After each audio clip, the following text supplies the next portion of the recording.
Ladies and gentlemen, the session of this honorable body is about to commence. Everybody will please rise.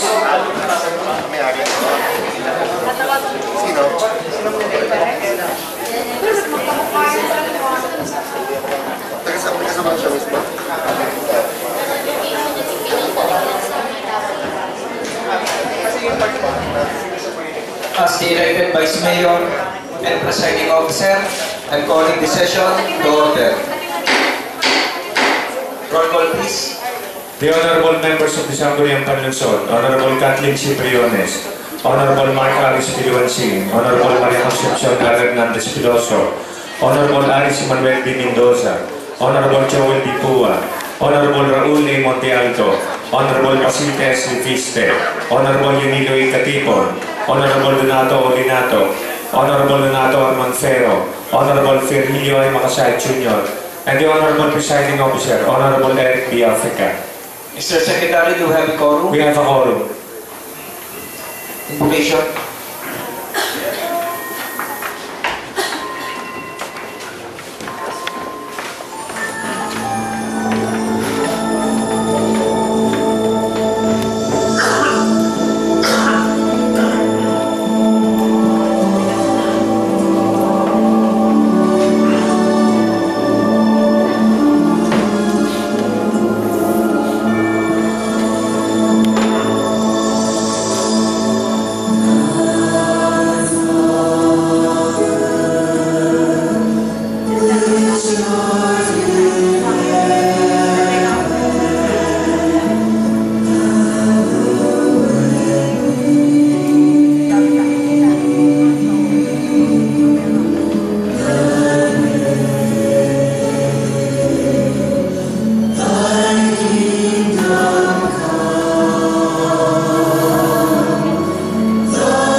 Standing for the singing of the national anthem.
Magandang umaga po sa inyo lahat. Reading of the minutes of the previous session and approval of the same. The Honorable Maria Concepcion Hernandez Veloso is recognized. Hello, thank you, Mr. Presiding Officer. Considering that we all have copies of the minutes of the previous session, I move that we dispense reading and the same be considered as approved. Any second to the motion? Seconded. Discussion? Objection? Hearing none, the minutes of the preceding session is hereby approved. Proposed ordinances and resolution for second reading. The Honorable Joel Pua is recognized.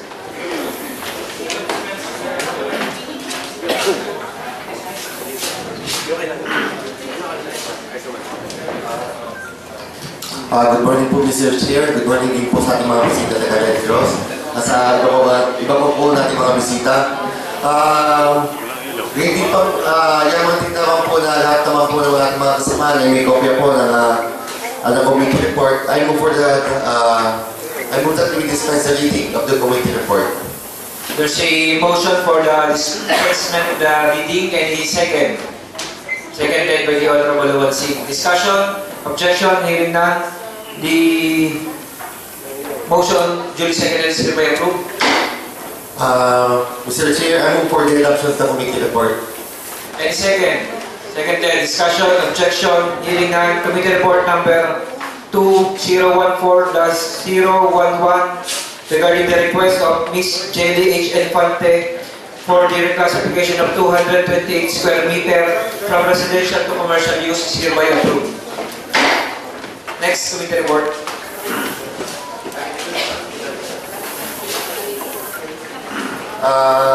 Mr. Chair, I move that we dispense the reading again of the committee Any report. second to the motion?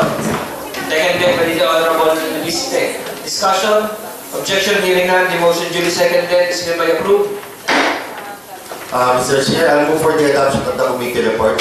Any second? Seconded by the Honorable Mendoza. Discussion? Objection? Hearing none. The reclassification request of Ms. Michelle M. Fabi of 170 square meter from residential to commercial use is hereby approved on second reading. Next committee report. Mr. Chair, for the third time, I move that we dispense the reading of the committee report. Any second? Seconded by the Honorable Briones and Mendoza. Discussion?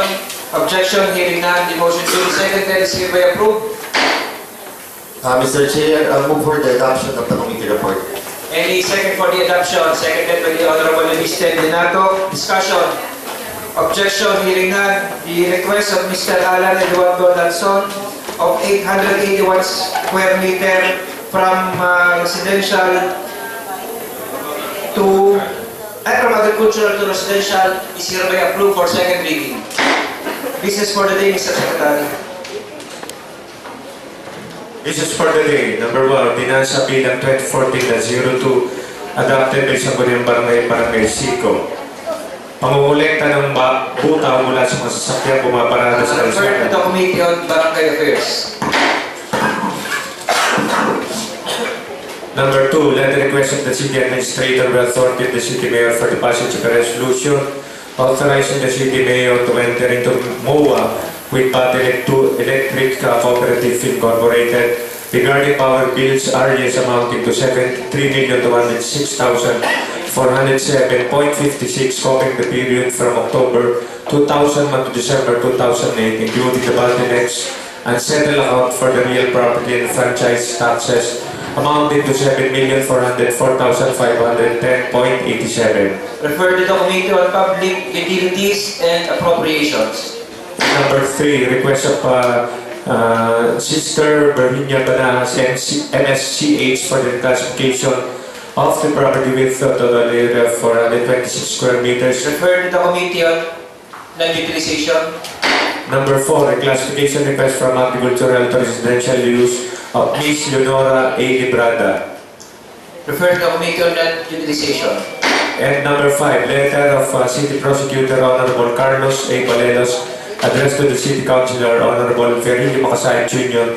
through the SP Secretary regarding their request for an additional financial assistance in the amount of 6,000 to cover the expenses of 5 prosecutors who will attend the NCLA seminar to be at the Hyatt Hotel and Casino, Manila, March 4 to 11 to 10:40.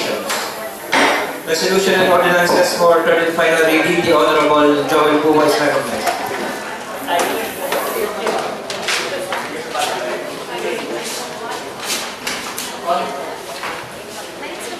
Mr. Chair, I move for the passage of an ordinance classifying the property of Herminia Bibal Ramosa with an area of 228 square meters portion of her property with a total area of 456.7 square meters located in Barangay Gis from residential use into commercial use. Any second to the motion, seconded by the Honorable Briones Katipo. The list and of discussion. Objection, hearing none. The motion duly seconded is hereby approved for third and final reading. Mr. Chair, I move for the passage of an ordinance classifying the property of Ana Maria Di Maano with an area of 170 square meters, portion from a total area of 275 square meters, located in Barangay Sabang from residential use into commercial use. Any second? Seconded, discussion. Objection, hearing none. The motion duly seconded is hereby approved for third and final reading. Mr. Chair, I move for the passage of an ordinance classifying the property of spouses Alan Eduardo Lanzon and Judy Lanzon with an area of 881 square meters located in Barangay Duhatan from agricultural use into residential use for the third and final reading. Any second? Seconded by the Honorable Monfero, Briones, and the list. Discussion. Objection, hearing none. The motion duly seconded is hereby approved for third and final reading. Before we proceed to our privilege hour, we would like to acknowledge our friends from the Red Cross. Please stand up. Miss Irish K. Recto, Miss Mary Grace Santos, and Miss Grixiel Elare. The Honorable Hernandez Veloso. Thank you, Mr. Presiding Officer. In line with the check turnover to be done by our Honorable Councilor Pasita S. Leviste, we would like to request for interruption of our session. I move for the suspension of the rules. There's a motion for the suspension to seconded. The rules suspended. To accommodate our guests from the Batangas Red Cross Philippines. May we request the representatives of Red Cross to come over, and likewise Tita Pachi and the rest of the Sangguniang members to witness the ceremonial turnover of the check. This amounts to less than 100,000 or more or less 99,000 to accommodate 66 bags donated through the efforts of Tita Pachi Cavite. Similarly, we are also expecting soon the turnover from Councilor Mark Alice Lumansing and Councilor Ramon Ferro, and likewise from ABC Chairperson Virgilio Macasay. Can we request the rest of the Sangguniang members to join us to witness the turnover of the check?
Hello?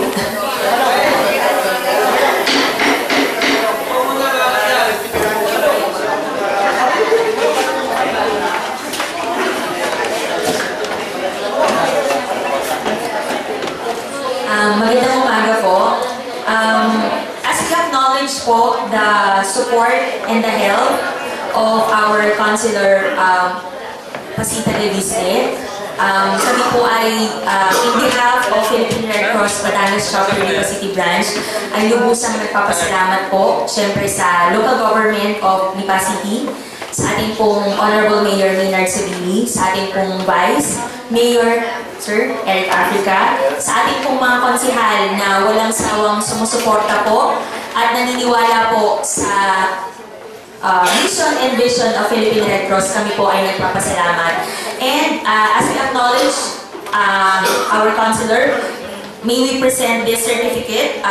May I read this? Philippine Red Cross Batangas Chapter awards this certificate of appreciation to, of course, Councilor Pasita S. Leviste in grateful appreciation of her invaluable contribution and support to the Blood Samaritan Project, given this 3rd day of March 2014 by Philippine Red Cross Batangas Chapter Lipa City Branch, signed by our chapter administrator, Ronald Neroso. Ma'am, thank you very much po.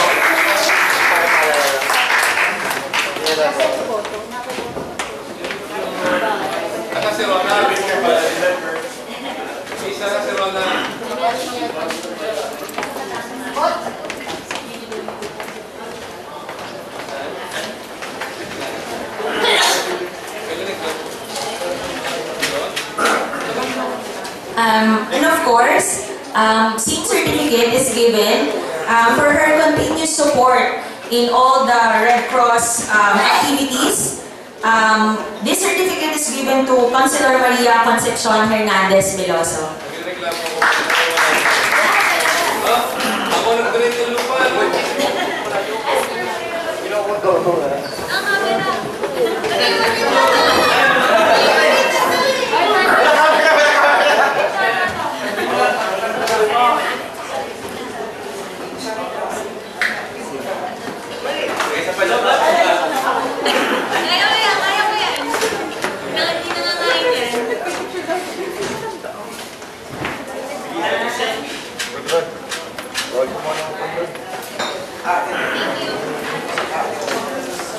Muli po sa mga taga-Philippine na Red Cross, ako po kayo magpasalamat sa akin. Kami po nagpapasalamat sa inyo sa mga tulong po ninyo. The Honorable Monte Alto Sir Price.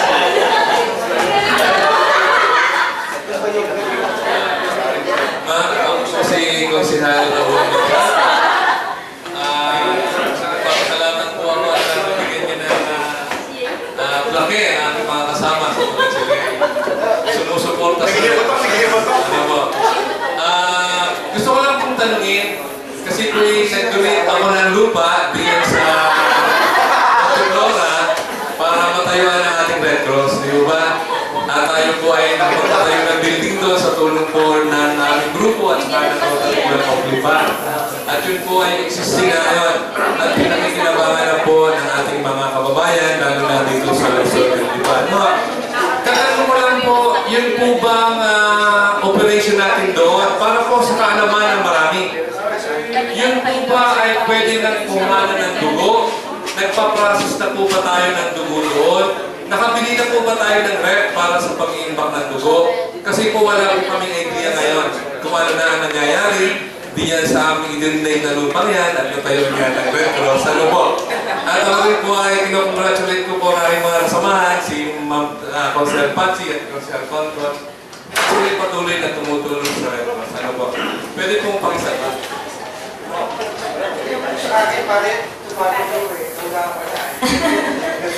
Ako din na kahit wala na. Okay, so magandang umaga po. Actually, tama po si Konsihal. Siya po talaga ang isa sa nanguna po sa pag-donate po. Kaya po kami ay nakahagamit ng building ngayon. Actually, it is not a building of Philippine Red Cross. Pinagamit lang po kami ng Rotary Club of Lipa for 25 years. Ginagamit po namin yung building. Pero hindi po siya sa amin. Ano po, pero napakalaking tulong po nito para mas mapalapit po yung serbisyo ng Red Cross. Para naman po sa tanong kung ano po yung serbisyo na ibinibigay na natin po dito sa Lipa, ano po, namumuna-muna na po yung pagdating sa disaster management service natin, tayo po yung nagmo-monitor ng mga kalagayan po sa atin dito sa lugar. At kapag meron pong mga pamilya na huwag naman po sana pero na bibigyan mo po ng disaster, tayo po ang nagpo-provide sa kanila ng assistance. So mas malapit na po ngayon kasi dati po pumupunta po sila ng Batangas. Yung mga nasusunugan po nating mga kababayan, hindi lang po dito sa Lipa, kundi pati po yung nearby municipalities. Pagdating naman po sa dugo, unfortunately sir, ay yun pong dapat magdodonate ng blood ref, ay nagulat kasi hindi niya akalain na kalahating milyon pala po ang presyo ng ating blood ref. So hanggang ngayon po ay kami ay patuloy na humihingi ng tulong sa iba para po kami ay mag-provide ng blood ref. And at the same time po ay ongoing din po yung permit namin sa Department of Health para po mapagbigyan ng blood station. Sa ngayon po, ano po ang ginagawa ng ating Lipa branch? Kapag po mayroong mga nangangailangan ng dugo na lumalapit po sa atin, we make sure na bago po sila pumunta sa isang blood bank, it's either sa Red Cross Batangas Chapter or sa iba pong blood bank dito sa Batangas Province, ay meron po silang pupuntahan o meron po silang makukuha. Kasi po, minsan po, dagdag na sa babayaran yung pamasahe, yung pagod. So we make sure po na tayo po ay nakakapagbigay ng kinakailangan po nilang dugo. And at the same time po, ay tayo rin po ay nakikipag-usap sa mga tao at sa mga kumpanya dito po sa Lipa at nearby municipalities para po makapag-provide din o makapag-conduct ng mga blood donations. So, ibig sabihin niyo po, ma'am, ang problema natin ay yung parang problema natin noon, nawala tayong blood ref. Yes, sir. And yung permit natin sa Department of Health hanggang ngayon ay hindi pa rin natin makuha para makapag-imbak tayo ng dugo. Apo. So siguro it is fine and proper na nalaman namin lahat kasi malay mo, isa sa mga konsehal namin, konsehal Conco, konsehal Patsi, tumutulong naman sila. Yung kanilang pondo ay pwede nilang ialat yung 500,000 nila o sa pondo ni Vice Mayor na magkaroon na tayo ng blood rep para sa ganon, itong mga taga-Lipa na mga kailangan ng dugo ay hindi na pupunta kung saan at yan na mismo sa atin yan makakakuha ng dugo. So, aking titingnan o kaya titingnan ni Vice Mayor ang aming magagawa, halimbawa sa pondo namin, magtigo 100,000 kami, 5 na ngayon, eh makakaroon na tayo ng blood rep. So, yun po ang nakikita ko na pinakamadaling solusyon para po yung mga taga-Lipa na nangangailangan ng dugo ay hindi na pupunta kung saan-saan at dyan na po sa ating Red Cross Lipa sila pupunta. Maraming salamat po, sir. Talaga pong malaking tulong po ang gagawin po at ang inyo pong sinabi. Malaking tulong po yun sa amin. Lalo na po dun sa mga nangangailangan na lumalapit po dito sa atin sa Lipa branch. Pwede po bang gumawa kayo ng sulat na sila sa ating City Vice Mayor para sa paghingi nyo ng pondo para dyan sa blood rep na yan? Okay po, sir. Salamat po. Thank you very much po. Opo, sir. Noted po. Sige po, kung wala na po, muli po maraming salamat po sa Philippine Red Cross at hintayin po namin yung inyong letter request regarding po sa procurement na blood. So, session na resume. Before we proceed sa privilege, I would like to remind po yung ating po mga members ng Sanggunian na nagbigay po si Konsehala Kay ng proyekto. So ngayon po nakapasin kapag tayo nag-privilege speech, may matungkol po sa mga nagkalat na basura o kaya yung po mga traffic, picture na rin po natin at ibigay niyo po sa atin bago mag-Monday para po kita rin po ng mga documented yung ating pong mga sinasabi sa privilege speech. At saka po, siguro sa banda-banda po diyan, pag naayos na po yung system natin sa ating computerization, ay i-involve na rin po natin yung ating kayo mga taga-Lipa, kayo yung stakeholder din mo ng city. Kung meron mo kayong gusto nga iparating sa Sanggunian, pwede mo nyo ipadala sa pamamagitan po ng website na lalabas po namin, pictures, comments, kahit kung ano, dahil governance is too important to be left to government alone. So lahat po tayo stakeholder para mapaganda natin ng lipa. So kailangan nyo sama-sama ko tayo. So by next so natin kung kailan pwede na natin matanggap yung mga gusto mo mangyari ng ating mismo mga kababayan sa tulong po ng ating Sangguniang Panglunsod. So privilege, the Honorable Pasita Luis Tesla Lopez.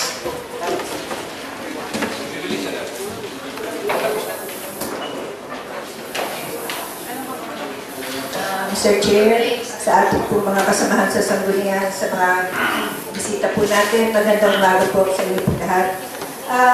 Sa araw-araw po na ako po ay nanonood ng TV, nakikita ko po doon sa Weather Bureau. Ang pangalan po ng yung report po nila tungkol po sa Tagaytay, Baguio, at yung iba po. Sana po, kasi naman po tayo dito sa Lipa, napakaganda po ang ating climate. At saka, tayo po ay parati naman hindi po sa sakuna pagka po nagkakaroon po ng mga bagyo. Hindi po tayo, kadalasan po hindi tayo affected. Sana po ang ating lungsod na Lipa ay mapasama na rin po doon sa hanay ng mga nire-report po nila. Gaya po ngayon, parati itong malamig. Ang klima po natin dito ay malamig na mapapahambing din po natin sa Tagaytay. So, yan lang po. Mr. Chairman, yan lang po ang aming privilege. Refer to the Committee on Tourism. Privilege, the Honorable Atipon is recognized.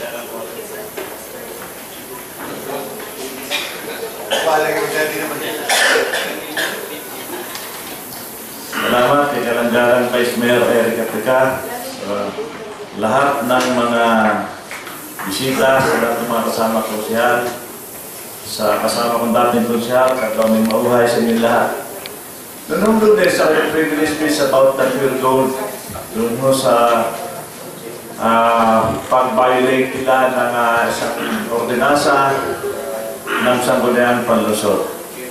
At doon ho, kaya ako nabuksan yun dahil nabanggit ho kung ilan sa mga kasama nating konsyal na kaya daw ho yung nabuksan ay nakausap na at nagkaroon na ng kasunduan. Ang punto ko ho doon ng panahon ngayon ay ito ho isang sistema na Sangguniang Panglunsod. Ano man ho tayo dito, kung ano man ho tayo dito, sa pamumuno ng Vice Mayor Eric Aplica, tayo ho ay magkakasama at lagi ho, wala na may iba, 3 taon ho tayo magkakasama dito. Kung dito ho, nagkakaroon ho ng debatihan, tungkol ho ito sa issue, hindi ho ito personal. Noong nakaraang Lunes, si Kagawad Don Lenato ko ay nag-privilege speech. Privilege speech, siya ay tumindig para dito sa nakita ko niyang meron pong muling nakahain sa kanyang pag-aproba ng isang consultante location. Ito pong consultante ito, nang ito kasi na siyang tumatayo rin team ng College of Criminology dito sa ating KLL. May sulat ko dumating, hindi ko lang babasahin, bahala na kayo pamilyang pre-go, nag-alin ho sa ilan. Ito hindi naka-atras dito, ito naka-atras sa executive. Ang hindi ko lang alam, bakit ito'y para ipinadala pa dito ng executive, ng kung sino man ang secretary executive.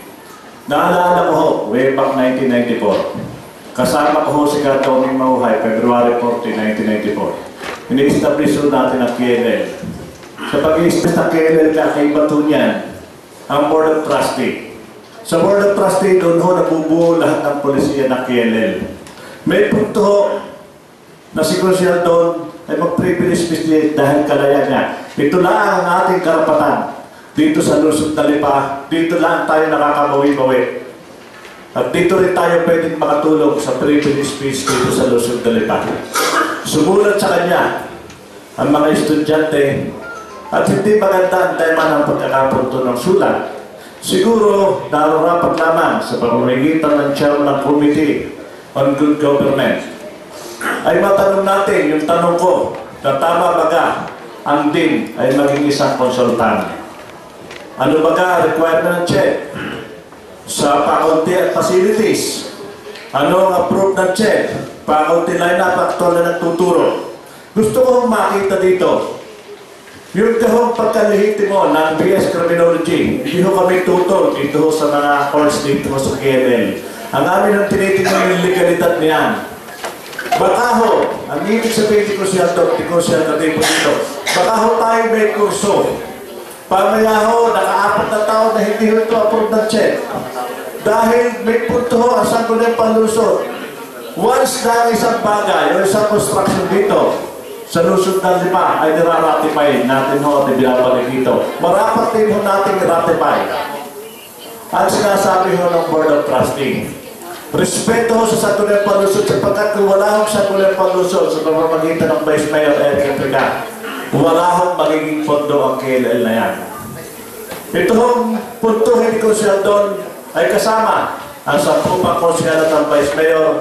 Sabi ko nga kanina, sa kawalan ganitong pagkakataon, kung kami man paminsan-minsan nakikita nyo nagdidebate rito para sa kagagaling ng bayan, yun ay hanggang debate na lamang.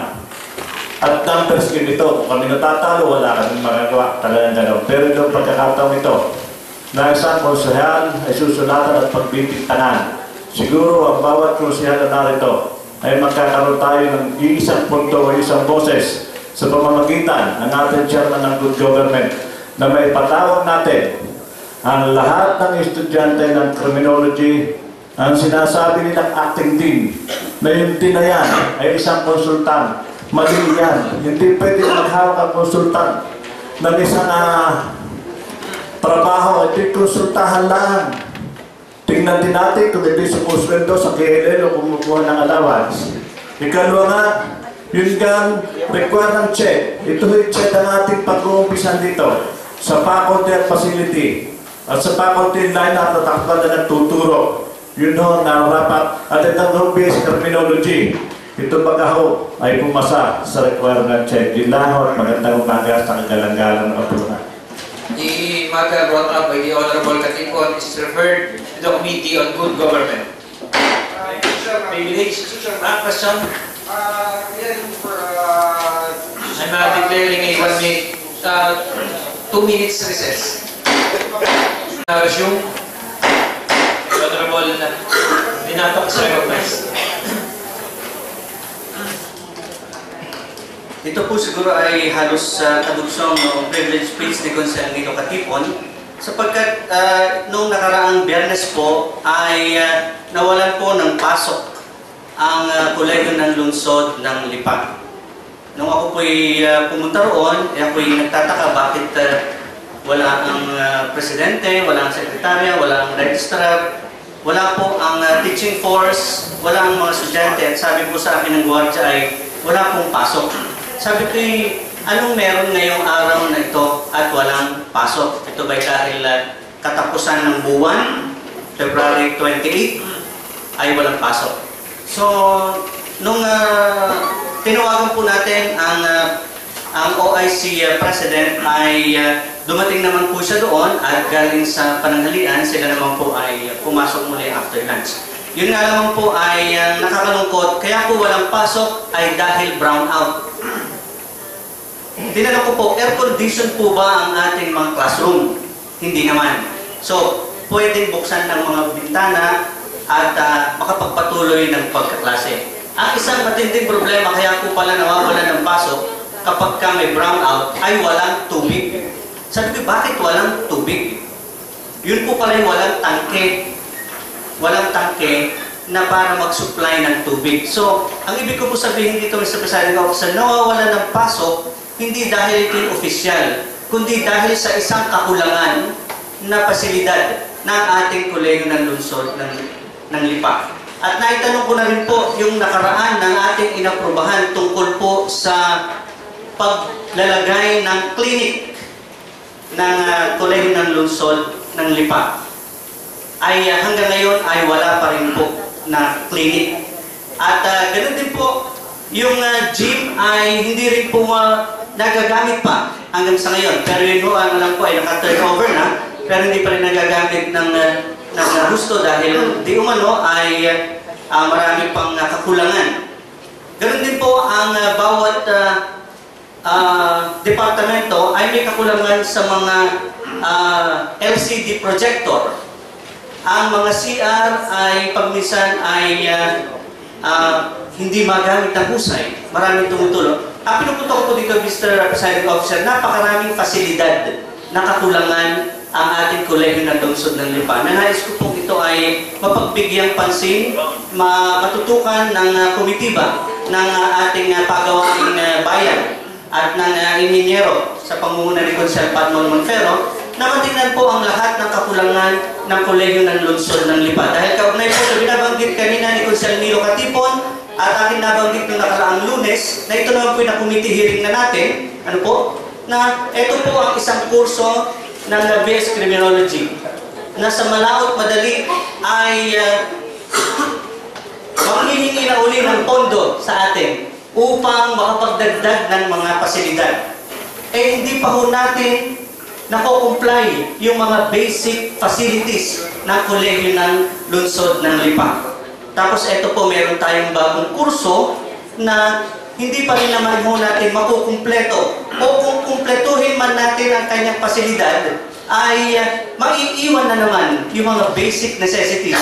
Kaya pag nag-brown out na naman, o kaya ay nagkaroon ng mga pagbabara ang ating mga pasilidad, halimbawa ang mga toilets, ay baka mawalan din ng pasok. Di ba? So ang ating puntuhin po dito ay maimbestigahan, matingnan ng komitiba ng inhinyeriya at pagawaing bayan ang mga pangangailangan ng ating kolehiyo ng lungsod ng Lipa. Dahil bilang chairman po ng Committee on Budget and Appropriations, wala pong pagbabago ang pondo. In 3 years time, bago po makreate ang BS Criminology, wala pong pagbabago ang budget ng kolehiyo ng lungsod ng Lipa. Ibig sabihin, na-create ang BS Criminology without appropriate funds for the college to operate. Yun po hinihiling natin dito noon pa na ito ay maaprubahan din at ma-ratify ng sangguniang panlunsod dahil nga po ito'y mga kailangan ng pondo. Kagaya po ng nabanggit ni Consel Nilo Katipon, baka tunay nga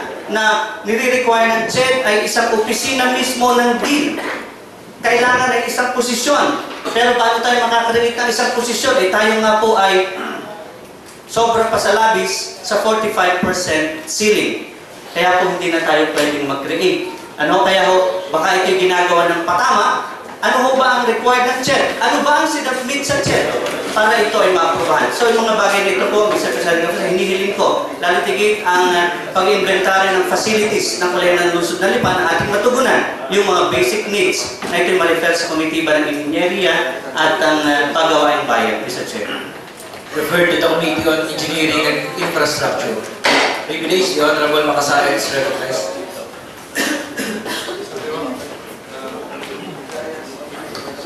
Magandang umaga po, Mr. Chair.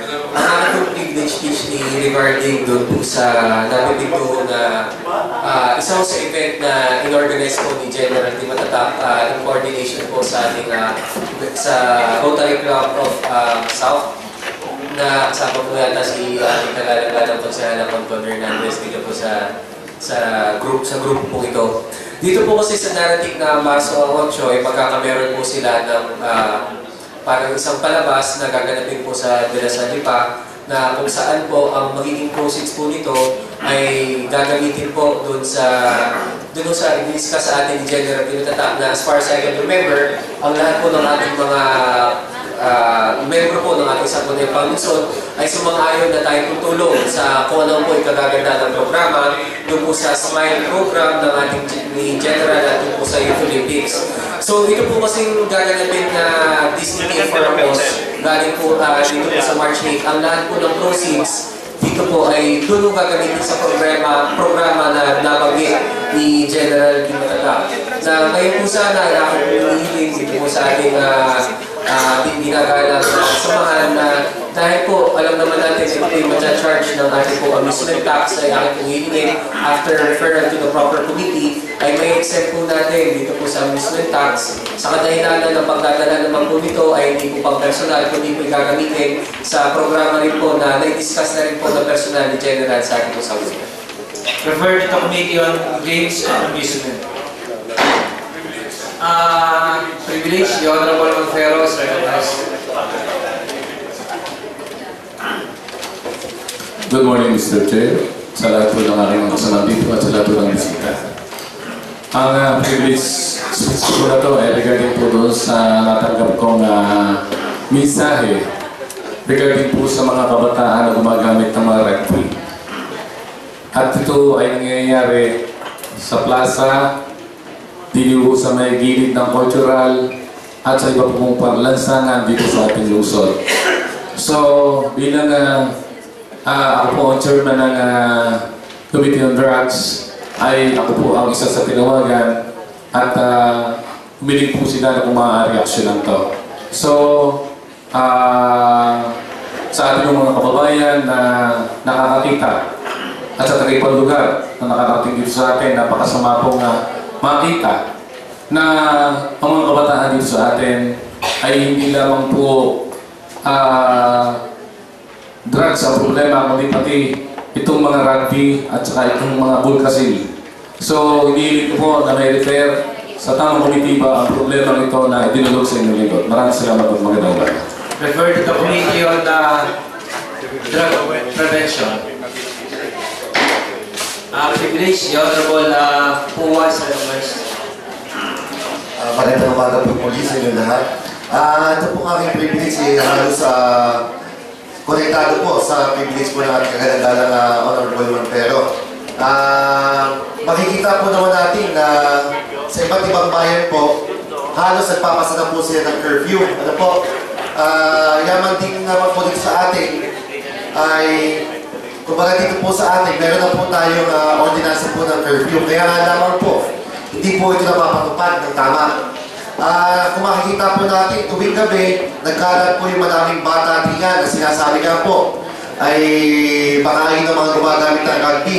Na kung kalimitan po, nangyayari sa mga barangay, lalo higit, diyan po sa may palengke, yung mga bata po, pag nakakakita ng tao naglalakad, ay manghihingi. Pag hindi po nyo nabigyan, ang ginagawa po ng dudula o nanghihingi na o hinihigit po yung gamit. O kumbaga nangyayari po, parang naglalako na lang po sila. Kaya po, kung napakaganda po sana kung may papatupad po natin ang curfew dito sa ating lungsod. Dahil po mababawasan po natin ang mga batang pag-alaga diyan na kumbaga hindi po na makapunta sa tamang landas. Kasi po yan po isang responsibilidad po ng magulang. Dapat po ang kanilang anak ay binabantayan nila hanggang sa paglaki. At ang sa ganun po ay lumaki po sila ng tama. Yun naman po, Mr. Chair. Refer to the Committee on Peace and Order. Privilege, the Honorable Maria Concepcion Velosa is recognized.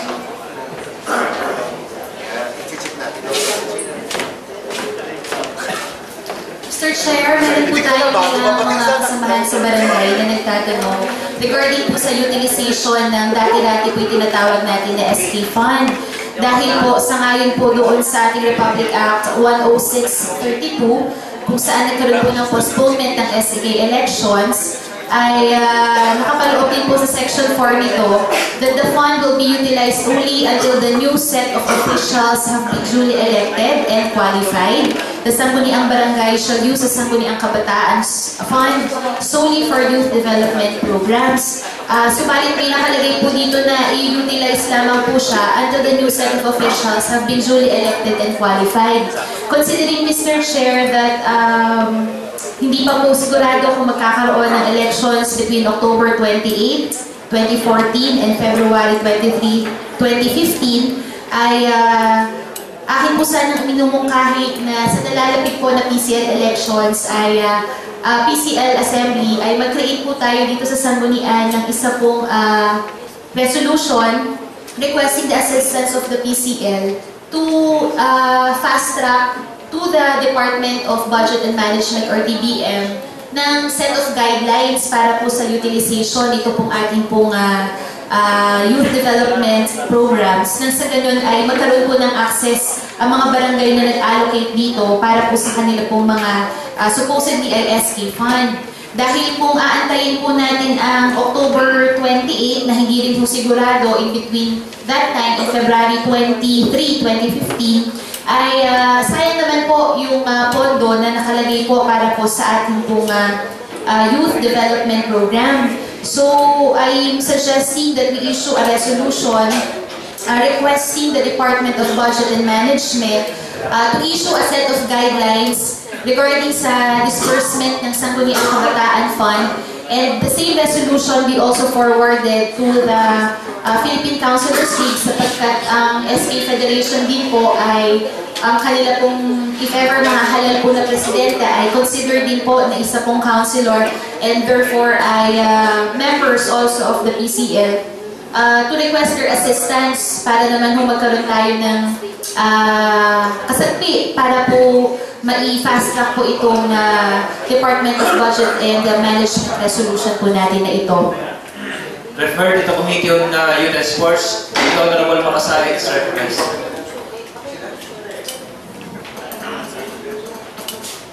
Siguro dagdag lang ako sa sinabi ni Consiala Concon. I think this matter was already discussed last, I think, a session or 2 sessions ago. At sa katunayan po yung nagpasa rin ng resolusyon, katulad po ng pagpapasa ng opisina ng ABC ng letter of inquiry dito po sa ating sa DILG. Kasama rin po na nagpasa rin po ang ating sanggunian ng letter of query. Na last week po kasi ay sinagot po yung aking pong letter of query ng ating DILG na sinasabi po ng DILG na aside po dun sa nabanggit ni Consiala Concon na for the information na rin po of everyone, dun po sa nabanggit ni Consiala Concon, yung pong ating IRR para dun sa utilization ng SKA Fund should be signed by the, lastly signed by the ng ating pong Chairman Sixto Brillantes. At ang sagot po ng DILG dun po sa ating letter, and I confirm I think I already furnished po si Consiala Macmac nung copy po ng sila ng DILG, kaya just furnish po yung ating Sangguniang Panlungsod. Ang ating pong IRR para dun sa utilization ng SK Fund is already on the table of Chairman Brillantes, and for signing na lamang po niya, magagamit na po natin yung ating pong 10% SK Fund. Considering the same, Mr. Chair, may I also suggest that we attach the letter to the resolution para po makatulong din po natin ang National Organization for Fast Tracking also. May I continue, Mr. Chair, for another privilege? Sa nangyari pong palarong pambansa ay nakakuha po si Kiel Angel Kyle Lea Salibat ng TM Calao Memorial School ng 6 na ginto at 4 individuals and 2 relays po ito para po sa breast and free back relay competition sa Skakaa. And considering the same, Mr. Chair, I would like to request also that we pass a resolution congratulating this student from TM Calao Memorial School, and the same resolution be forwarded to the executive para naman po makakuha po siya ng incentive and ma-avail po niya ang nakapaloob po sa ordinansa po na i-sponsoran po ni Bocala Buen Sombrano, Africa. I'm declaring 1-minute recess.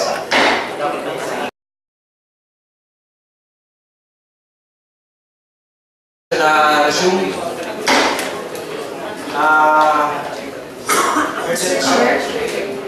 The Honorable Veloces. I move that we pass a resolution congratulating Kiel Angel K. Lasala Libat of TM Calao Memorial School for winning 6 golds in 4 individual and 2 relay competitions, and the same resolution be forwarded to the executive for the proper incentive for 3rd and final reading. Any second? Seconded. Discussion? Objection? Hearing none, the motion duly seconded is hereby approved for 3rd and final reading. The announcement? Urgent matters? Urgency? A privilege. The Honorable Leonardo Esparza. Mr. Chair, dito po nakaraang Huwebes ay nagsimula po ang inyong lingkod kasama po ang ilang membro ng Sangguniang Panlungsod at ilang empleyado natin ng pag-aaral ng Masteral ng Public Administration. At ako nga po ay nais po ito bigyan ng malaking tutok ng aking oras at upang nang sa gayon ay mas mapalawak po ang aking kaalaman at eksperyensya. At ganun din po ay nagkakaroon tayo ng mga pagpupulong with the Kulay ng Lungsod ng Lipa para palakasin ang isang academic industry linkage upang nang sa gayon matugunan natin yung mga pangangailangang trabaho ng ating mga kumpanya dito sa lungsod ng Lipa. Dahil ang nakakatuwa nga po nito, Mr. Chair, ay mga tagalabas ng lungsod ng Lipa ay lumalapit sa atin upang magpatulong na magkaroon ng trabaho dito sa lungsod ng Lipa. Ano po? Ay marami din tayong mga nagsisipagtapos dito sa lungsod ng Lipa at mga lehitin ng taga-Lipa. Ang lumalabas naman ng Lipa. So siguro para mas maganda na matutukan ko itong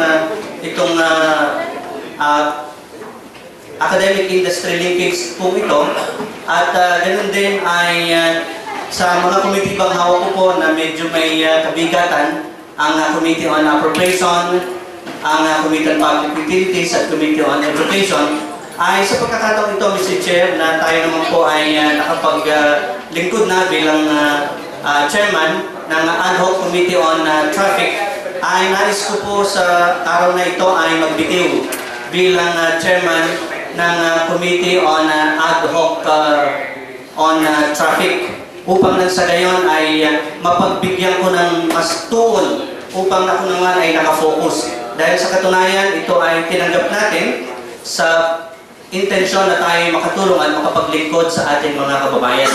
At nais ko nga po na ito ay ating ibalik na muli sa clustered committee ng Peace and Order and Traffic upang nang sa gayon ay matutukan ko naman yung mga sadyang trabahong nakaatas sa akin. Dahil sa ngayong Marso ho ay magsiseminar uli ako ng tungkol sa internal revenue allotment natin na kung saan ay napakahalagang matutukang pansin natin sapagkat kailangan natin na maproteksyonan ang pamimera ng ating lungsod na kung merong mga nababawas sa IRA ay makapag-raise tayo ng revenue na kung saan ay hindi naman naapektuhan ang pagtataas kundi yung proper generation ng pondo. So sa pagkakataong ito ay nais ko pong ihayag ang aking pagbibitiw bilang Chairman ng Ad Hoc Committee on Traffic, Mr. Chair.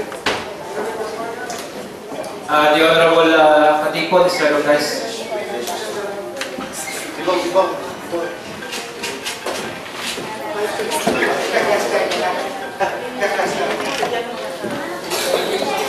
So, katulad ho ng nasa, gusto ko lang yung sundan niyo kay Cruciato na yun naman at least temporary na nagkaroon na tayo ng experimental at naman yung maganda rin ang naging function ng committee.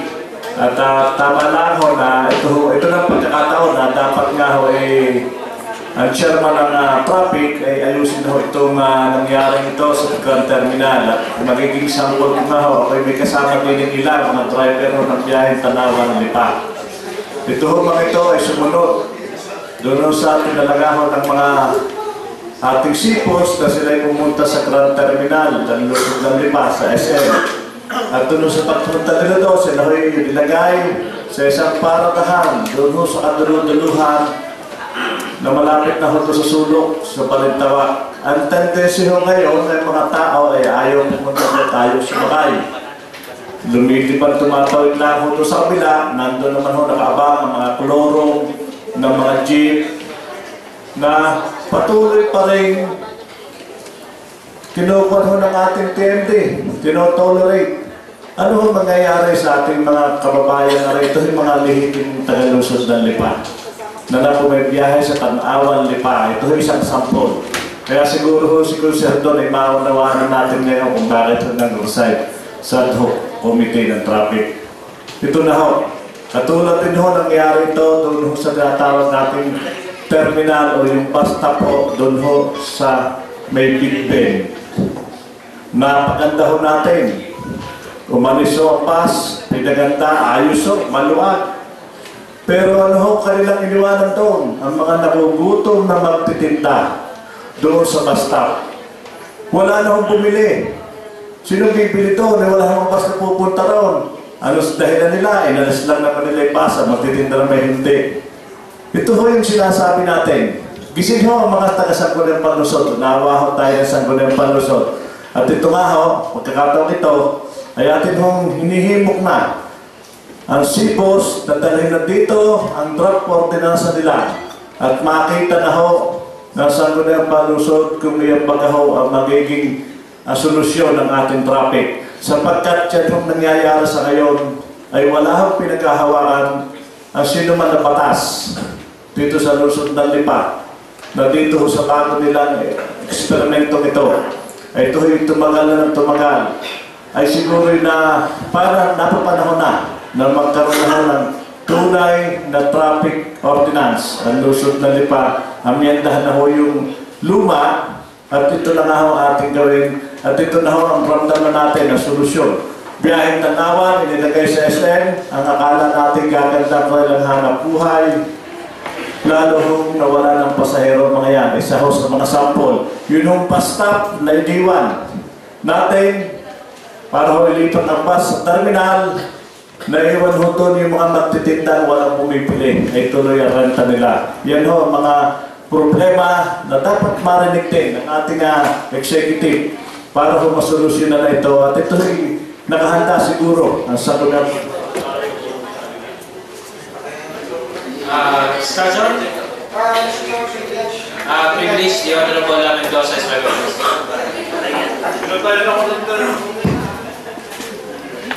Magandang umaga, Mr. Chairman, sa lahat po ng mga kasama natin sa Sangguniang Panlusod, sa mga naandito rin po. Katulad din nga po na nabuksan mo kanina ni Consultant Linato, ni Consultant Liga Katipon, ang aking bubuksan ngayong umaga na ito itong din po sa trapiko. Tama-tama naman ho, nagkameron na ho ng umpisa na pananalita tungkol ho sa mga traffic. Kasi nung isang araw ho ako nag-iikot, may mga nakausap po ako ng mga driver po ng multicab, jeep at mga tricycle.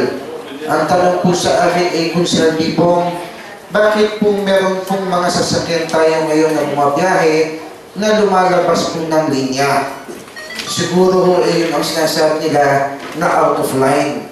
Nakatulad din nga ho siguro ng nabuksan ni Gonzalo Nilo, yung mga nakaparado ho dun sa may SM ay pinasok ko sa loob ng Grand Terminal at yung mga ibang jeep na dapat ay doon pumupunta ang mga pasahero, nagkakameron na ng jeep na nakakakuha ng pasahero na nasa labas ng linya nila o nasa ibang Grand Terminal. Siguro nga ho ito'y panahon na uli para mabuksan. Nagkataon nga po lamang na ating pong isang kasama ay napasabay din ho ng pagbibitiw ng kanyang pwesto sa ating pong komitiba ng trapiko. Pero ho, siguro pagka nagkameron na uli ng isang bagong chairman, makasama na ho muli sa pag-aaralan po kung bakit po nagkakameron po ng tinatawag na mga out of line na sasakyan. Siguro pinakmaganda, maitanong ho natin sa LTFRB, makita ho kung alin po talaga ang tamang rota, kung alin po talaga ang tamang dinadaanan ng ating po mga sasakyan. Tayo naman po ay meron traffic ordinance na sinusunod po dito sa Lungsod ng Lipa. Meron po tayong general ordinance tungkol po sa trapiko. Siguro ho, mas maganda na ipagpatuloy na muna natin ang ating general ordinance. Kasi para ho, yung mga dati ginagawa ay napumuli ang ginagawa, ang gagawin.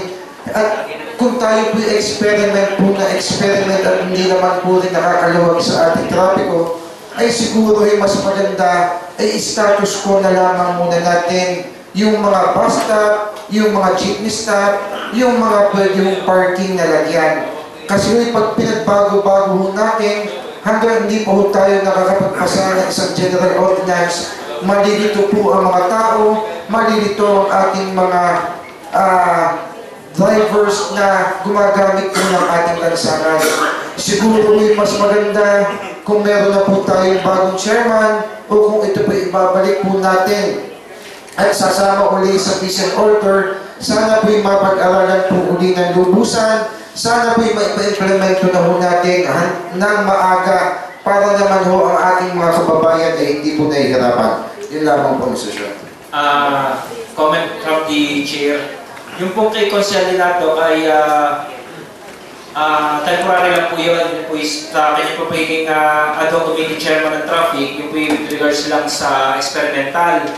So, kung nag-resign na po siya ngayon ibabalik na po siya sa standing committee chairman. So, the matter brought up by the Honorable Mendoza, kasama na rin po yung kay Honorable Catifon and Dinato, is now referred to the Committee on Peace and Order and Traffic, headed by the Honorable Joel Cuba. The Honorable Makasaya is recognized.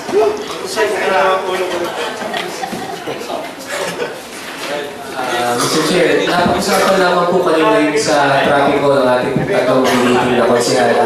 Nabanggit din po kanina ni Consel Pipo Mendoza na tayo po may experiment. Tingin ko po kasi kung tayo po mayroon namang experiment na ginagawa, and I sympathize at kung may po yung mga problema na nakikita po sa ating sa Grand Terminal na yung mga kakilala ko na kasama ko na rin po dati, dapat po talaga makita. But then, as regards po dun sa usapan dun sa experiment po na ginagawa, sa tingin ko po kasi ay we should also look into the matter, although it will be referred to sa ating sa Committee on Peace and Order, na total po yung nag-experiment na rin, makita po natin ano ba ang naging resulta ng experiment. Ano ba ang naging report, yung naging result ng ating experiment. Tingnan po natin kung may pangit na naitulot, ay dapat po tanggalin. Kung pero lang kung maganda na naitulot, ay wala pong masama na ipagpatuloy.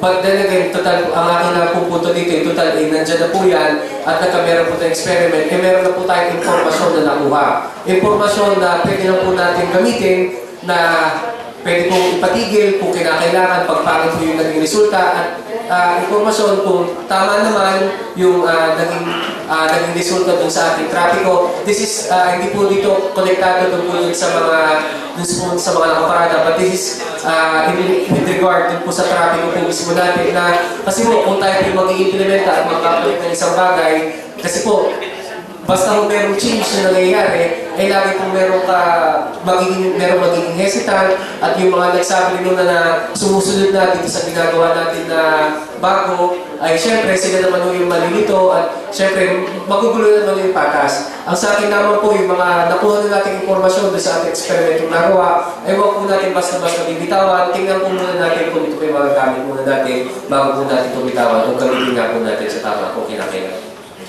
Comment from the chair. Siguro po ang problema naman po sa pag-aaral ay hanggang kailan po ba sila mag-experiment? Hindi po pwede na habang buhay mag-experiment dahil lalong nahihirapan ng mga tao. Nung naibigay mo nating mga halos kalahating taon na experiment, siguro dapat ho lamang na isabit na ng SIPOS ang kanila pong proposal at ng maedap na unang Sangguniang Panglunsod. Pero it's up to every member ng Sangguniang kung gusto po natin, kung gusto po ninyo ay magpasa na po tayo ng resolution na tinitigil na o tinatapos na yung authority binigay natin para po sa kanila experimental traffic o magbigay na po tayo ng deadline kung hanggang kailan para ho matapos na magkaroon na ho ng kaayusan at malaman na ho ng mga kababayan natin kung ano ho ba talaga ang bawal at hindi. Dahil hanggang experimental po yan, ikabago-bago ho ang kanila ho traffic rules and regulation. The Honorable Dinato, recognized. Mr. Chair, ito po yung ating binigyan sila ng karapatan para mag-conduct ng experimental. Ako po naman ay agad ay nagpapatawag ng committee hearing. At yan naman po ay on record. At on time ang ating mga pagkakandak ng mga committee hearing. Yung nga naman po ay yung pinali ng ating mga isinuggest sa ating mga ginawang committee hearing ay hindi ho ma-final pa ng departamentong dapat ay nagsasubmit sa atin ng pinal ng mga suggestion. Dahil pagka ho tayo ay nagpinal sa araw na ito, pwede ho tayo magpinal sa katunayan. Kaya lamang po, iba naman po siguro ang plano at gustong mangyari ng SIPOS at TMD. Ano po, kaya yun po ang ating hinihintay mula sa SIPOS at TMD, yung final na plano nila para sa comprehensive traffic scheme. Yun po ang hinihintay natin. Pero sa ngayon, ay wala na ho tayong ibinigay na experimental authority sa SIPOS at TMD. Dahil ang alam ko po, ay natapos ang experimental na ito hanggang noong fiesta. At ang pangako po sa atin ay magsasubmit sa atin ng final noong January 25. Ano po? Ay wala pa po tayong natatanggap yata na final recommendations. Ano? Hindi ko pwede ang sanggunian ang magbigay ng final recommendation para gumawa ng ordinansa dahil pagka ito po ay sala. No, kahit anong ganda ng ating ipasa na ordinansa regarding sa traffic, kung ito naman ho ay hindi gagawin at ipatutupad ng tamang ahensya, ay wala din ho mangyayari. Kaya po dapat ay mag-emanate sa kanila yung pong permanenteng susundin na ipatutupad dito sa Luzon na Mr. Chair. The Honorable Mendoza is recognized. In addition lamang po sa inyong sinabi kanina, na hindi naman po tayo palagi pwedeng experimental na lamang na experimental. Ilang buwan na nga po ating inilagay para makapag-eksperimento ng ating trapiko at katulad nga ho ng nabanggit po ni Mr. Linato ay hanggang January 25 lamang ang naibigay po natin na pag-aaral po. At ito'y para madala na dito sa ating Sangguniang Panlunsod at nang makapaggawa tayo ng isang panibagong ordinance patungkol ho sa ating trapiko dito sa lungsod ng Lipa. So Mr. Chairman, tapos na po ang experimental stage, tapos na rin po ang taning na ibinigay po natin sa kanila. Siguro kailangan mai-declare po muna muli natin na status quo ho ang trapiko kasi hindi nga po kami na nabanggit po ninyo kanina, hindi po ba pwedeng palagi tayong nasa experimental stage? Kung tapos na po ang experimental stage, kailangan pong ibalik na po natin ang tunay na ordinansa na dapat ay pinatutupad sa lungsod ng Lipa. So Mr. Chairman, kung tayo po'y magsasama-sama, maybe the Sangguniang Panlunsod can declare status quo at yung general ordinance po natin ay muli po natin maipatupad sa lungsod ng Lipa. Is that a formal motion? The Honorable Monty Alta is recognized. Mr. Chairman, marami pong experimental na ginagawa. Ano po, ilang try na po yan. Pero ang bottom line po talaga, wala pong experimental na magiging successful. Kahit po ibatas na, wala pong magiging successful kung yan po hindi na-implement ng tamang ahensya. Yun po ating experimental, hindi po natin malalaman na yan ay tama o mali, na yan maganda o pangit. Kung ang implementation po ng mga tamang ahensya ay hindi palagi ang pinatutupad. Yan po ang sinasabi ni Consejero Don Linato. Sa kanyang mga ginawa, ipatutupad ng isang araw, kinabukasan ay hindi na rin po ipinatutupad. So yung pong experimental na pinag-isipan, pinagpaguran, ay hindi po nalaman ang naging resulta kung maganda o pangit dahil po ang implementation ay hindi palagian ni Naskugon. So wala po tayong magiging basis sa ating mga ginawang experimental. Yan po ang sinasabi ng ating Consejero Kagawad, Consejero Don Linato. So ano po ang ating gagawin? Kahit po may batas na yan, kahit po another experimental, kung ang problema naman po ay nasa proper implementation ng ating batas na ginawa, ay yan po ay tunay na hindi natin malalaman kung successful o hindi. Nandiyan po tayo sa sitwasyong iyan. Hindi po natin malaman dito sa Sanggunian kung ano ba talaga ang maganda nating gawin sa trapiko dahil ang ating mga ginagawang experimental, rerouting, at mga batas na ginawa ay hindi po naipatutupad ng tama ng mga tamang ahensya. So yan po ang sitwasyon ngayon ng ating Sangguniang Panglungsod at sitwasyon ng trapiko ng lungsod ng Lipa. Wala na po. Another privilege. The Honorable Walsing is recognized. I'm declaring a 1-minute recess. Please, ang kanya to please observe proper decorum. Mag-resume na tayo session. Session na resume.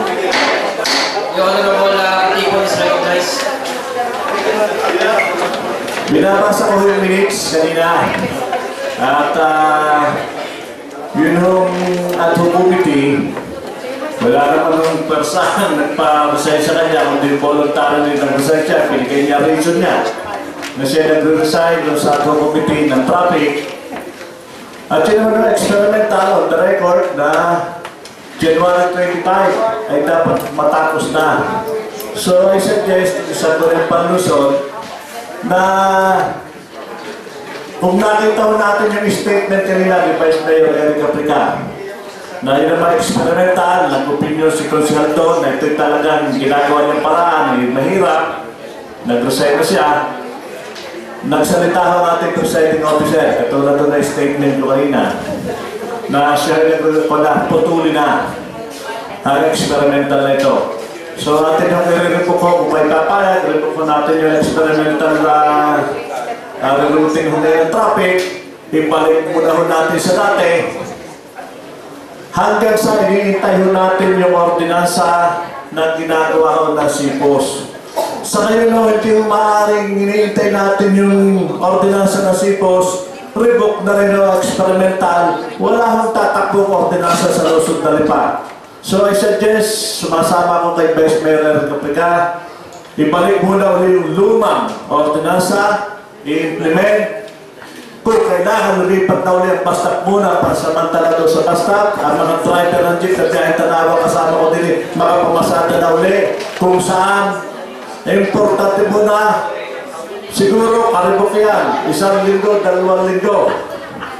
Pero importante ay mayroon na tayong sinusunod na batas.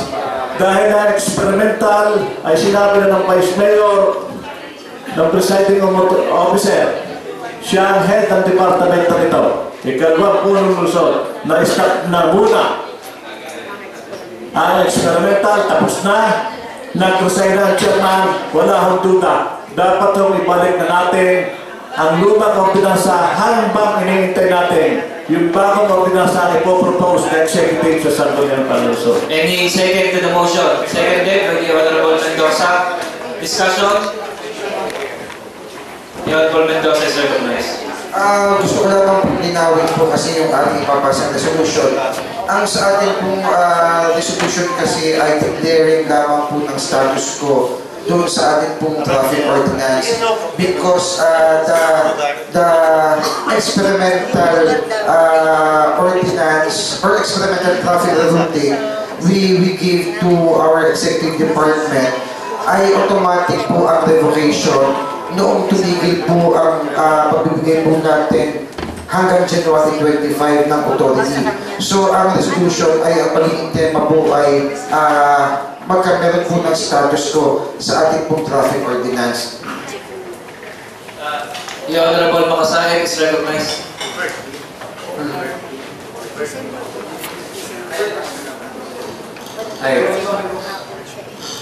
Regarding na po, question lang concern regarding dun sa status quo. By status quo, what do we exactly? So, ang ibig sabihin po natin, pag-declare po natin status quo, kung ano pong nakalagay po dun sa general ordinance po natin regarding our traffic, will be implemented at yung mga nangyari po na experimental ay ibabalik na lamang po ulit dun sa dati pong ordinansa. Doon lang po sa aking katanungan kasi we know for a fact na meron na tayong mga nilagay na bago ngayong establishment. Nandiyan na yung ating Grand Terminal at kung ano na po yung mga traffic rerouting na ating ginawa.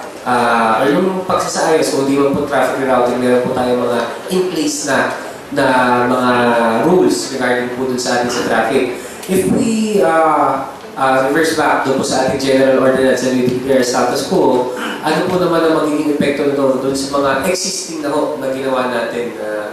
Kung ang tinutukoy po ninyo yung ating pong Grand Terminal, yung pagkakabangit po ninyo sa Grand Terminal, I think Grand Terminal superseded the other ordinances because it was on a later date.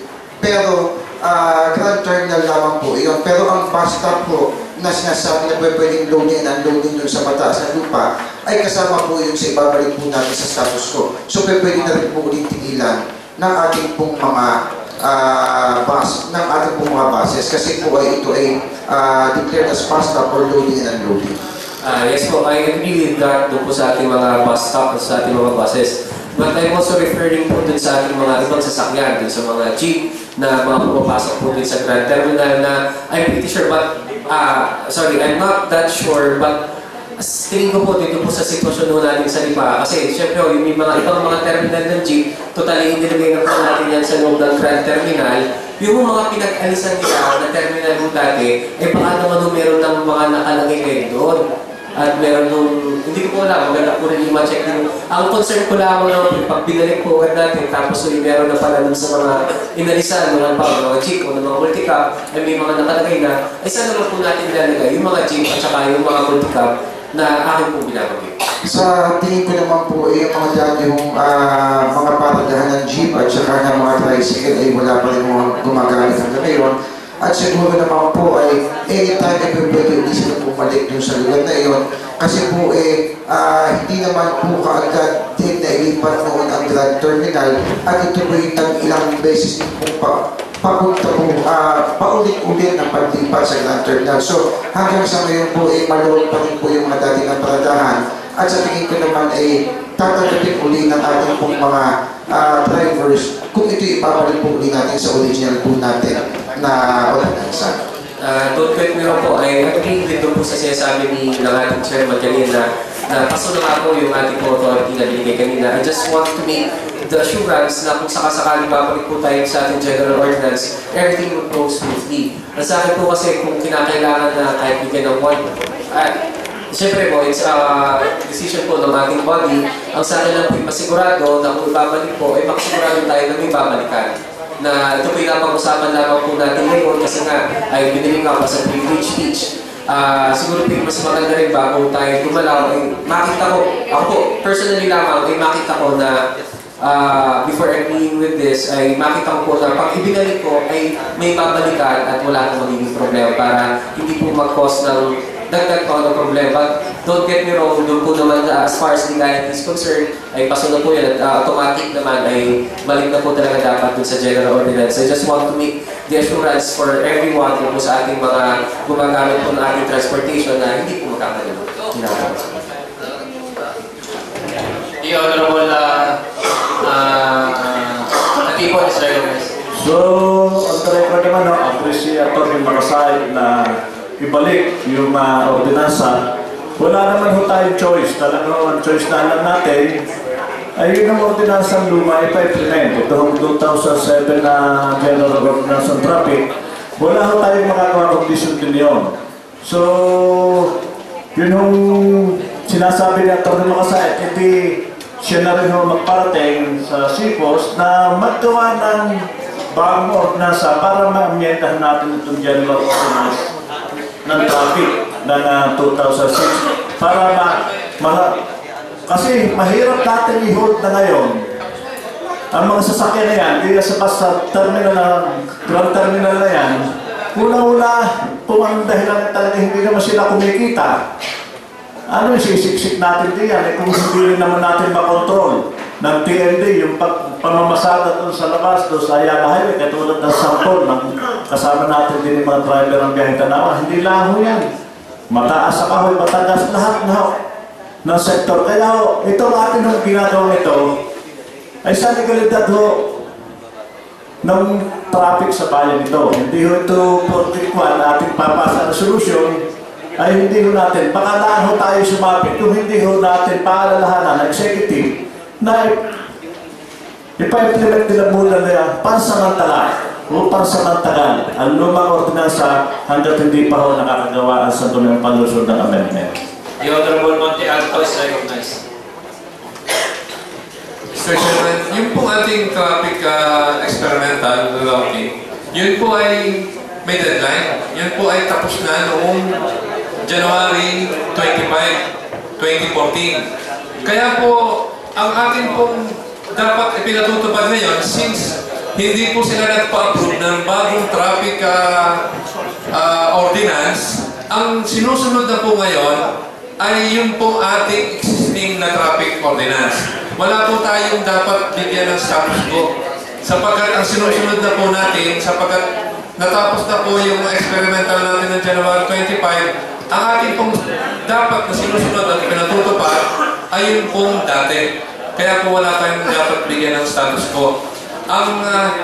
Ang sinasabi po ni Consul Bibo, yun pong loading and loading dun sa bus stop, yun po ay pwede sapagkat yun po ang existing ordinance natin. Yun naman po papunta dito sa ating bagong Grand Terminal, so yun po ay dapat pina-aproba na sa bagong scheme, traffic scheme na kanilang dapat ipinatutupad ngayon. Kaya nga po, Mr. Chairman, nakikita ko po ang dapat natin gawin is atin po silang paalalahanan na ang dapat ipinatutupad nila ay yun pong kung anong ordinansa na traffic scheme at yung kanilang mga bagong ginawa ay yun po yung walang ordinansa. Ay baka po magkaroon ng problema ay sagutin po yan ng lungsod ng Lipa. Kaya po atin, mapaalalahanan sila na sila ay magsabit na ng bagong traffic scheme na aproba ng Sangguniang Panglungsod at ang dapat nilang pinatutupad ngayon na wala pa yung kanilang bagong traffic scheme ay yung dati na traffic scheme. Yun lang po siguro ang nakikita kong dapat gawin ng Sanggunian sapagkat dapat ay pinatutupad na ang dating traffic scheme sapagkat natapos na ang pagbibigay natin ng authority sa kanila noong January 25, 2014. Yan lang po. Yung Honorable Manfero. Okay na po. So, tapos na yung luma na... Any further discussion? Kung wala na po. There is a pending motion na Consul Bibo about the resolution, Mr. Chairman. Kasi, kaya hindi i-reiterate your motion.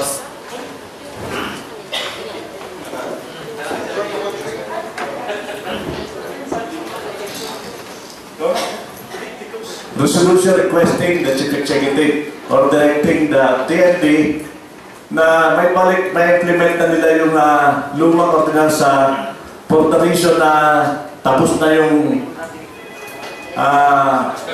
experimental routing and the abolition of the ad hoc committee of the Sangguniang Panglungsod about the traffic routing.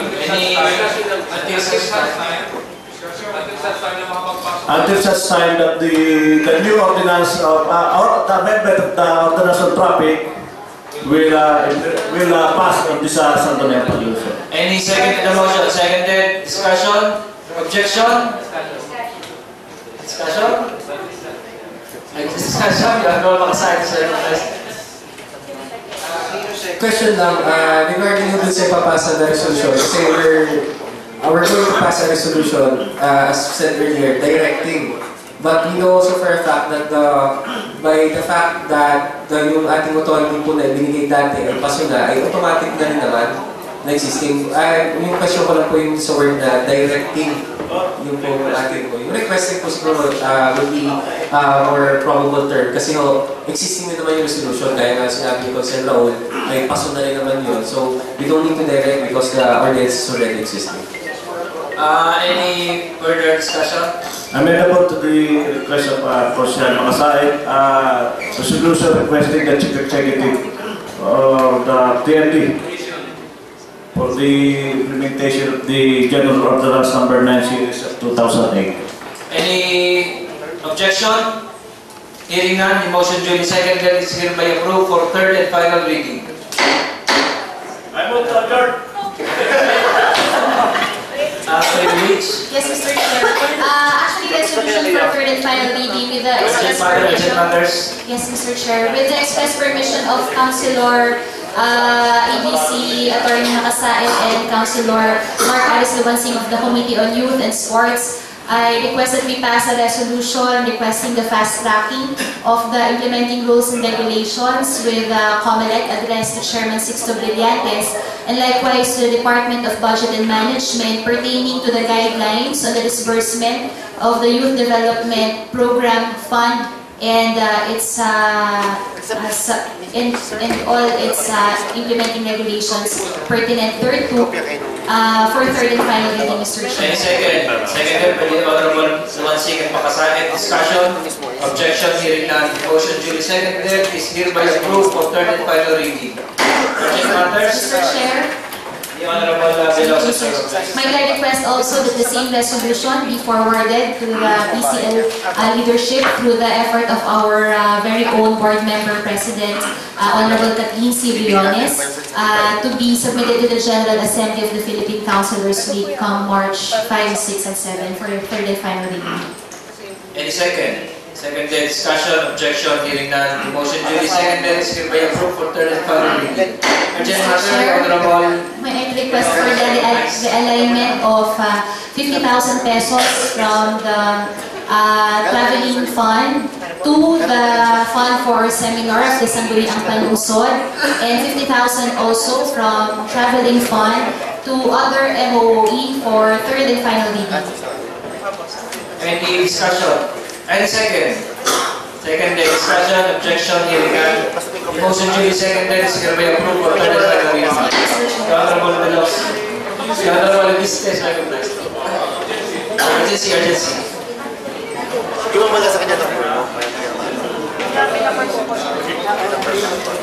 Mr. Chair, with permission of the Chairman of Committee on Tourism, I would like to sponsor a resolution requesting Pag-asa to include the PA in its weather update.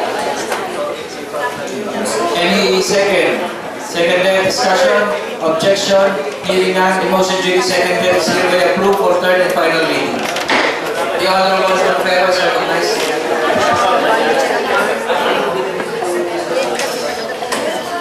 Mr. Chair,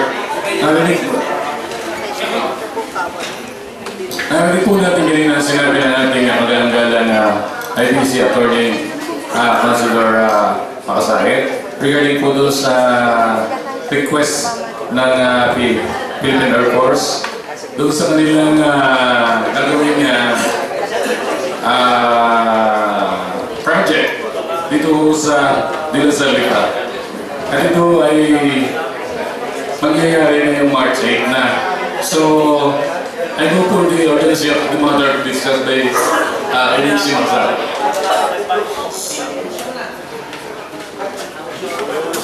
I move for the urgency of the matter discussed by Attorney Makasahit. Any second for urgency? Seconded discussion, objection, hearing none. The matter is hereby declared as urgent. I move for the approval of an ordinance granting additional tax exemption to the shield of double as district tax for a cause to be held on March 8, 2014 at De La Salle, Lipa. Second jointly moved and seconded discussion, objection, hearing none. The motion duly seconded is hereby approved for third and final reading. Urgency, the Honorable Dinalpak is recognized. Mr. Chair, on item number 5, which was referred to the Committee on Budget regarding the request of the 5 prosecutors who will attend the mandatory continuing legal education, which will start tomorrow, I move that this matter be considered as urgent. There's a motion for urgency for item number 5 and a seconded discussion, objection, hearing none. The motion duly seconded is hereby approved. Mr. Chair, provided that the funds to be made available for the request in the amount of 60,000 was authorized by the ABC President, the person of Attorney J.R. Makasahit, coming from the funds of ABC, I move for the passage of an ordinance appropriating 60,000 to cover the expenses of the 5 prosecutors in attendance for the mandatory continuing legal education at the Hyatt Hotel and Casino for third and final reading. Seconded discussion, objection, hearing none. The motion duly seconded is hereby approved for third and final reading. Urgent matters, the Honorable Makasahit is recognized. Mr. Chair, I move for the urgency of Barangay Ordinance number 004-2014 Barangay Dos tungkol sa sabitang paglikas ng mamamayan sa panahon ng pandemya. Any second for urgency? Seconded discussion, objection, hearing none. the matter brought up by the Honorable Makasait is hereby declared as urgent. I likewise move for the passage of the resolution conferring on the said barangay ordinance. And second, seconded by the Honorable Makasait, Uva, Veloso, Dinato, Riones, Libiste, and Montero. Discussion. Objection. Hearing none. The motion duly seconded is hereby approved for third and final reading. Mr. Chair, I move for the urgency of the Barangay Ordinance number 001-2014 from Barangay San Lucas requiring all employees, workers of factories, contractors, and other business entities except Barangay San Lucas residents operating within the jurisdiction of Barangay San Lucas to secure their own individual barangay working clearance and importing corresponding thereof in the said barangay. Any second for urgency? Seconded. Discussion, objection. Hearing none, the matter is hereby declared as urgent. Likewise, Mr. Chair, I move for the passage of the resolution concurring with the said order. Any second? Seconded. Discussion, objection. Hearing none, the matter is approved for third and final reading. Urgency, the Mr. Secretary. Supplemental budget of Barangay Pusil and Refer Barangay to the Taguay. Committee on Appropriations. Reclassification request, Mr. Nathaniel Mercado. Refer to the Committee on Land Utilization. And a letter of appeal from Camellia. Refer to the Committee on Land Utilization. There's no other matters to discuss, the Honorable Linato. Provided that the matters is presented by the Secretary as urgent, the supplemental budget of Barangay Pusil and Tanway, I move that the the request be considered as urgent. And second for urgency. Seconded. Discussion. Objection. Hearing none, the matter is hereby declared as urgent. Provided, Mr. Chair, that the supplemental budget was endorsed to us by the proper department, especially the budget, I move that we concur the approved supplemental budget of Barangay Pusil and Barangay Tanway. Any second? Seconded. Discussion. Objection. Hearing none, the motion duly seconded is hereby approved for third and final reading. There's a motion for adjournment and a second. Seconded. The session is adjourned.